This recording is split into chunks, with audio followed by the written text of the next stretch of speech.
Di sebuah desa di Jawa, terdengar suara azan dari masjid kecil di ujung jalan. Tapi tak jauh dari sana, seorang lelaki tua tengah menaburkan bunga 7 rupa ke bawah pohon besar sambil berdoa dalam bahasa Jawa kuno. Di rumah lainnya, seorang lelaki menyimpan keris pusaka yang rutin dimandikan setiap malam Jumat Kliwon. Tapi di rak bukunya juga tergeletak mushaf Al-Quran yang ia baca setiap pagi.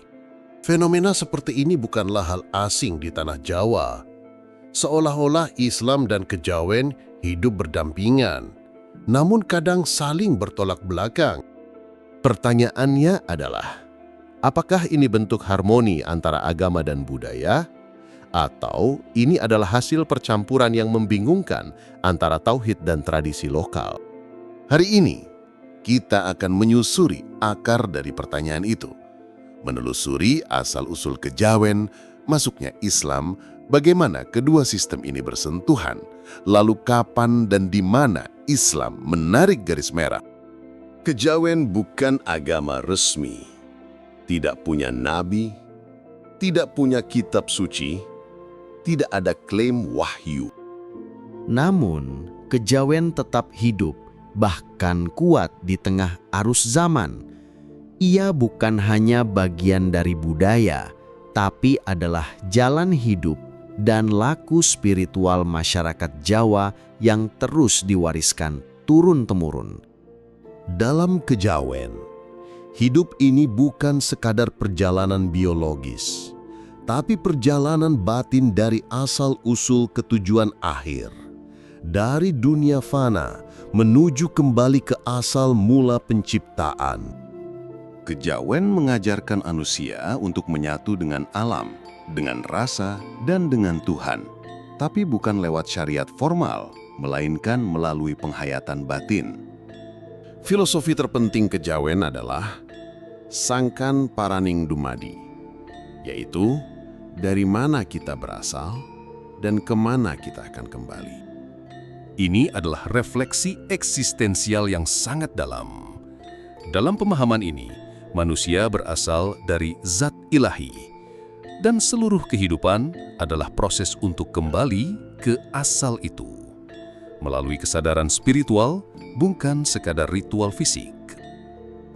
Dalam tafsir kejawen, tujuan hidup bukanlah surga dengan taman-taman atau sungai susu, melainkan penyatuan kembali dengan asal-muasal, Sang Hyang Tunggal, atau Tuhan yang Maha Esa. Mari kita lihat beberapa elemen khas dalam kejawen yang sering disalahpahami. Yang pertama, menunggaling kaula Gusti. Konsep bersatunya hamba atau kaula dan Tuhan atau Gusti. Mirip dengan tasawuf dalam Islam, tapi kadang ditafsir ekstrim oleh sebagian pelaku kejawen. Sosok seperti Syekh Siti Jenar dikenal mengajarkan penyatuan ini hingga dianggap sesat oleh Wali Songo dan ulama. Yang kedua, ilmu rasa. Dalam kejawen, yang utama bukan apa yang kita baca atau hafal, tapi apa yang kita rasa. Ilmu rasa melampaui kata-kata, sebuah pemahaman intuitif, senyap, dan sering sulit dijelaskan secara rasional. Dan yang ketiga adalah laku prihatin. Puasa mutih, topong rame, ngerowot, tapo bisu, dan sebagainya. Praktik ini ditujukan untuk menaklukkan hawa nafsu dan menyucikan batin. Bahkan ada yang sampai tidur di makam, berendam di sungai semalam, atau menyendiri di gunung selama 40 hari. Dalam kejawen, penguasaan diri lebih penting dari penguasaan dunia. Mereka yang kuat bukan yang banyak bicara, tapi yang mampu diam dalam laku. Beberapa contoh yang lazim. Selamatan merupakan upacara makan bersama untuk keselamatan. Seringkali diiringi doa dan sesajen. Tumpengan, simbol gunung yang mengarah ke Tuhan. Keris dan pusaka dianggap sebagai benda sakral yang harus dirawat secara spiritual. Hari-hari Jawa seperti Satu Suro atau Jumat Kliwon dianggap punya kekuatan magis. Bagi pelaku kejawen, semua ini adalah simbol. Tapi bagi sebagian umat Islam, praktek semacam ini bisa dianggap berbau syirik. Inilah yang akan menjadi akar ketegangan apakah kejawen bisa harmoni dengan Islam atau sebaliknya. Kejawen tidak ateis, justru sangat spiritual. Namun cara mereka mendekati Tuhan jauh dari formalitas. Mereka lebih banyak diam, menyepi, menunduk pada rasa, bukan membaca ayat-ayat formal.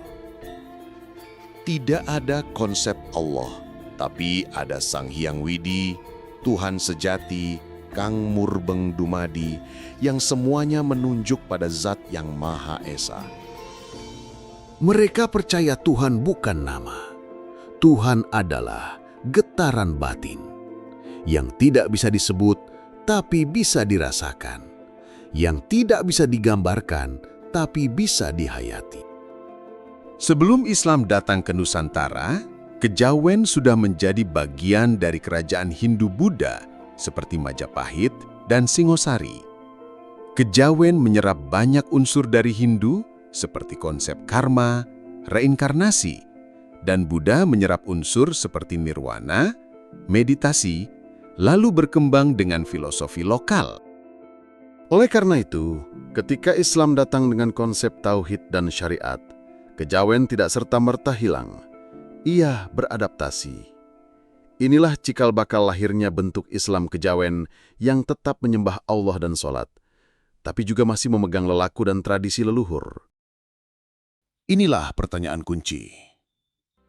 Apakah kejawen itu harmoni dengan Islam? Atau justru bertentangan?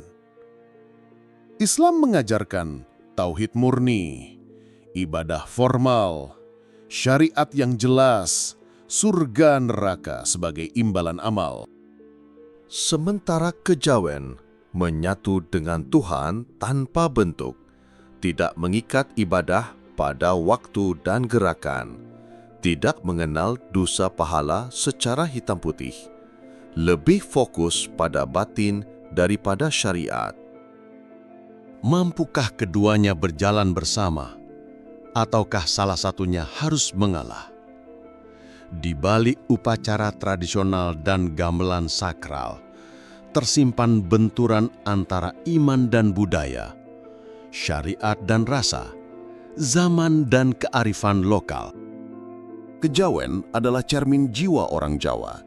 Ia lembut, tidak memaksa, tidak mendebat, tapi dalam diamnya ia menyimpan kekuatan spiritual yang besar. Namun ketika Islam datang, muncul pertanyaan yang sulit dihindari. Akankah Islam menggantikan kejawen? Atau justru kejawen menyusupi Islam, menjadikannya Islam rasa Jawa? Untuk menjawab itu, kita perlu menelusuri sejarah kedatangan Islam ke tanah Jawa melalui kisah para wali, dakwah damai, dan akulturasi budaya. Jika kejawen adalah jiwa Jawa, maka Islam datang sebagai cahaya dari langit. Tapi, bagaimana mungkin dua kekuatan spiritual itu tidak saling bertabrakan? Inilah kisah unik para wali Songo, 9 tokoh besar yang tidak hanya menyebarkan Islam, tapi juga menyatukan Islam dan kejawen dengan cara yang bijaksana. Siapa Wali Songo? Wali Songo atau 9 wali adalah para tokoh penyebar Islam di tanah Jawa pada abad ke-14 hingga 16. Mereka bukan sekedar pendakwah, mereka adalah arsitek peradaban, seniman budaya, guru spiritual, sekaligus pemimpin masyarakat. Mereka adalah Sunan Kalijaga, Sunan Bonang, Sunan Gunung Jati, Sunan Giri, Sunan Ampel, Sunan Derajat, Sunan Giri, Sunan Kudus, dan Sunan Muria. Yang menarik, mereka tidak memaksakan Islam. Mereka merangkul budaya lokal, termasuk kejawen, sebagai jembatan menuju cahaya Islam. Berbeda dengan pendekatan militer atau debat agama yang keras, para wali memilih jalan yang lembut, yakni kultural dan spiritual. Alih-alih melarang wayang, mereka mengubah kisahnya. Alih-alih menghancurkan gamelan, mereka menggunakannya untuk berdakwah. Alih-alih mengecam selamatan, mereka mengislamkannya dengan doa-doa kepada Allah. Mereka tak datang untuk mengganti budaya, tapi untuk memurnikan maknanya dari penyembahan roh menjadi penyembahan kepada Allah. Salah satu wali yang paling identik dengan kejawen adalah Sunan Kalijaga. Ia adalah putra seorang adipati, namun hidupnya berubah ketika bertemu Sunan Bonang. Ia kemudian memilih jalan dakwah, bukan dengan kitab dan ceramah, tapi dengan keseniannya. Yang dilakukan Sunan Kalijaga dalam berdakwah antara lain, mengislamkan cerita pewayangan Mahabharata dan Ramayana, memadukan ajaran Islam dengan filosofi kejawen, mengajarkan tauhid lewat simbol-simbol Jawa. Contoh, dalam lakon Wayang Purwa, ia mengganti tokoh dewa-dewi dengan nilai-nilai Islam seperti keadilan, sabar, dan iman. Ia tahu, orang Jawa tidak bisa dipaksa meninggalkan budayanya, maka ia tidak melawan kejawen, tapi menyucikannya. Wali Songo menggunakan seni untuk menyentuh hati masyarakat. Gamelan jadi alat pengiring dakwah, suluk atau tembang rohani jadi media penyampaian tauhid. Arsitektur masjid disesuaikan dengan bentuk rumah adat Jawa. Bahkan tembang-tembang Jawa seperti ilir-ilir atau tombo ati berasal dari para wali. Sebagai contoh, ilir-ilir, ilir-ilir, tandurewu sumilir. Artinya, bangunlah wahai manusia, imanmu sudah mulai tumbuh, jangan biarkan layu.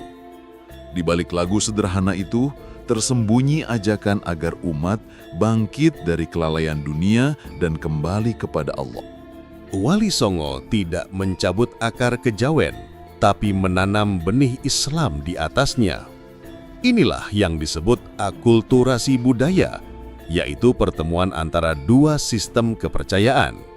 Contoh hasil akulturasi, selamatan tetap dilakukan, tapi doa diarahkan ke Allah, bukan roh leluhur. Pakaian adat tetap digunakan, tapi disesuaikan dengan adab Islam. Hari-hari besar Jawa seperti Suro dimaknai ulang secara Islami. Maka lahirlah wajah baru. Bukan kejawen murni, bukan pula Islam Arab, tapi Islam Jawa yang bersarung, bersuluk, dan bersyukur. Seiring waktu, banyak orang Jawa memeluk Islam, tapi tanpa meninggalkan seluruh tradisinya.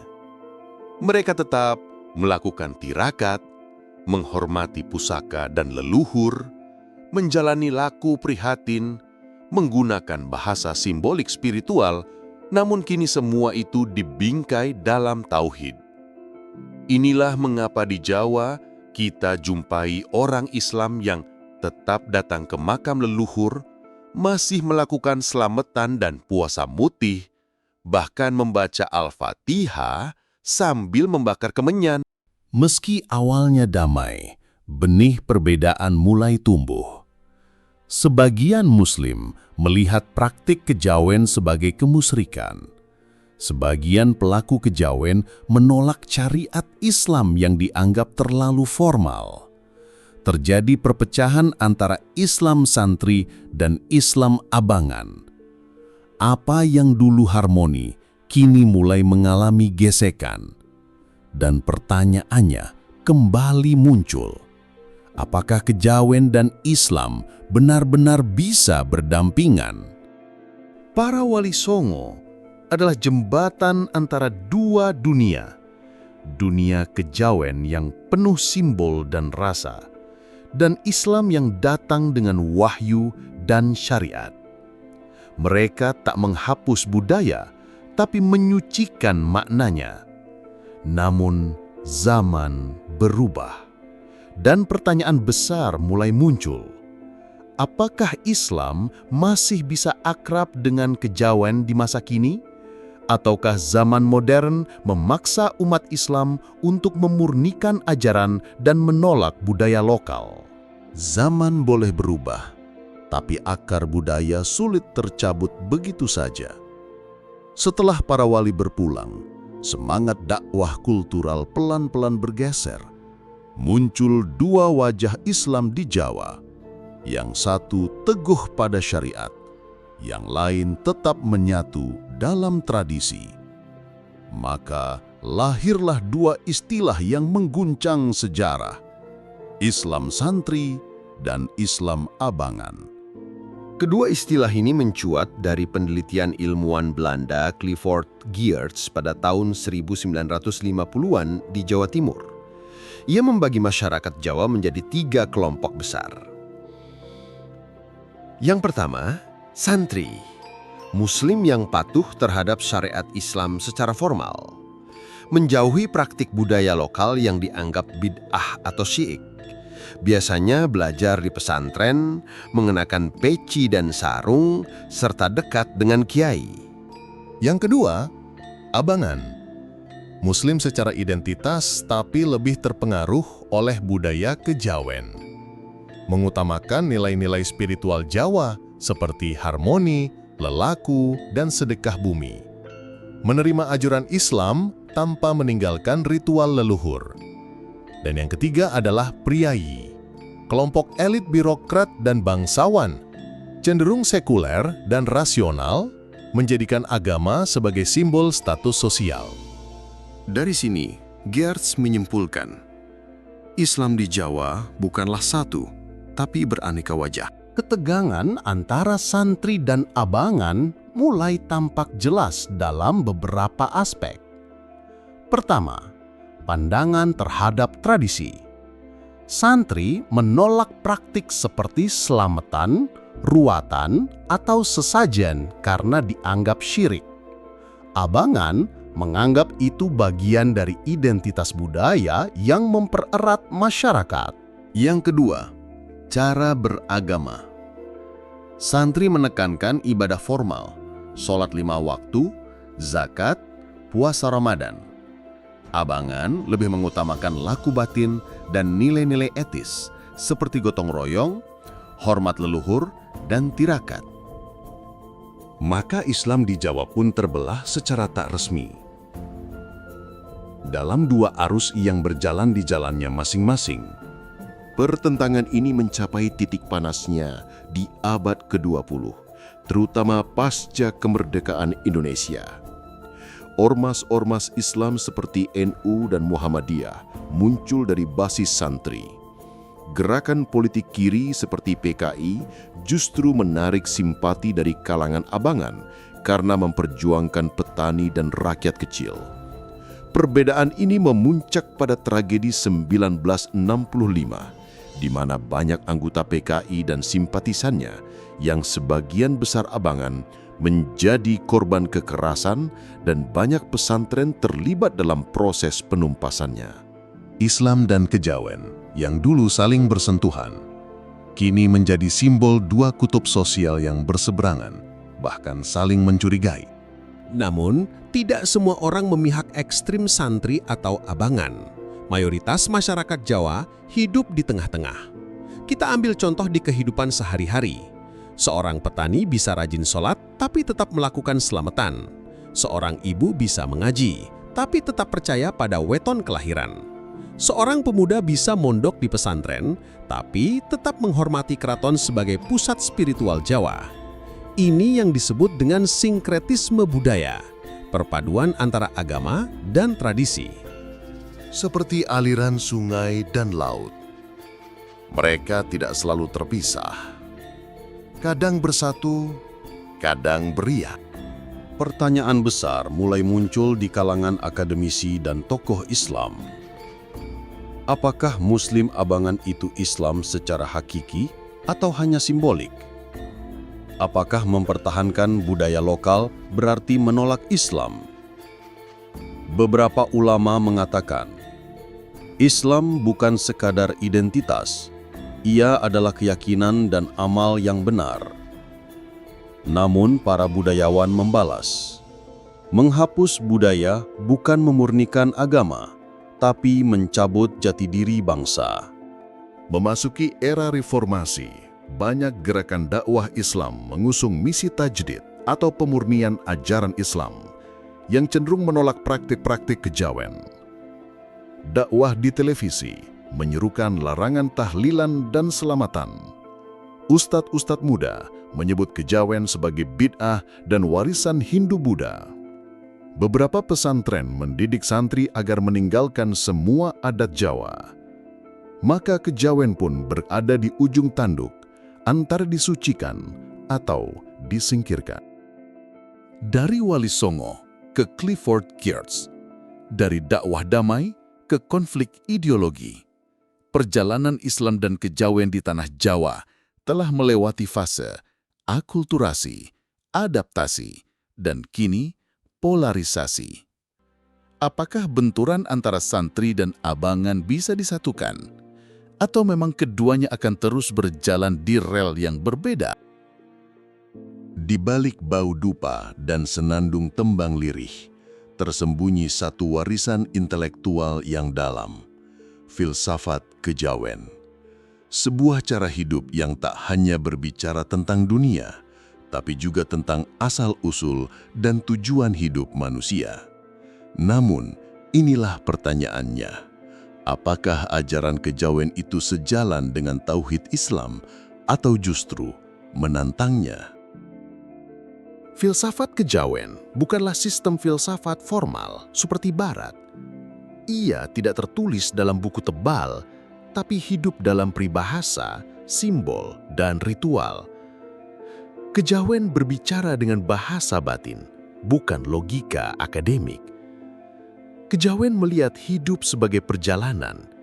Hidup bukan untuk menguasai, tapi menyatu.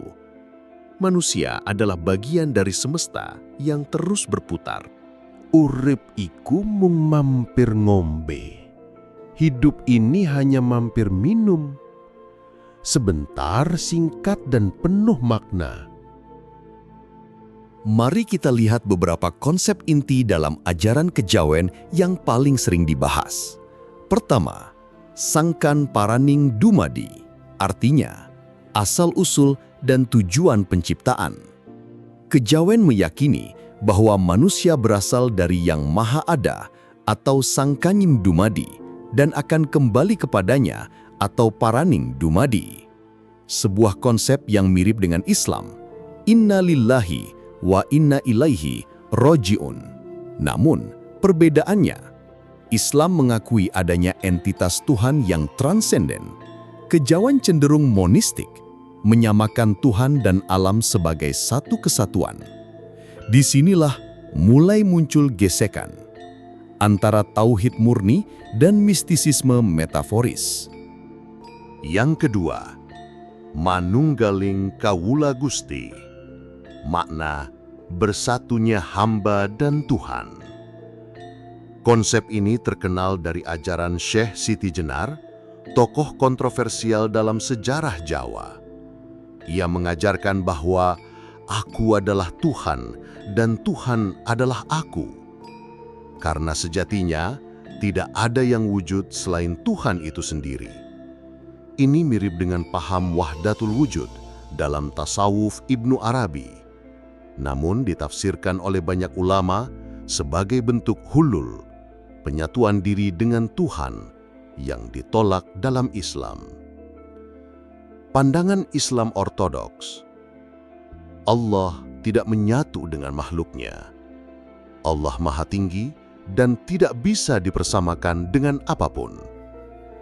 Apakah ucapan Syekh Siti Jenar itu hakikat atau kesesatan? Disinilah kejawen masuk dalam wilayah abu-abu. Dan yang ketiga adalah laku dan tirakat. Kejawen menekankan pentingnya laku batin, latihan spiritual yang mendekatkan diri pada kesadaran ilahi. Contoh, puasa mutih, yaitu makan nasi putih dan air putih saja. Lelaku 40 hari menyepi di tempat sepi, meditasi atau topo broto. Sebagian orang menyamakannya dengan tasawuf, tapi dengan pendekatan lokal.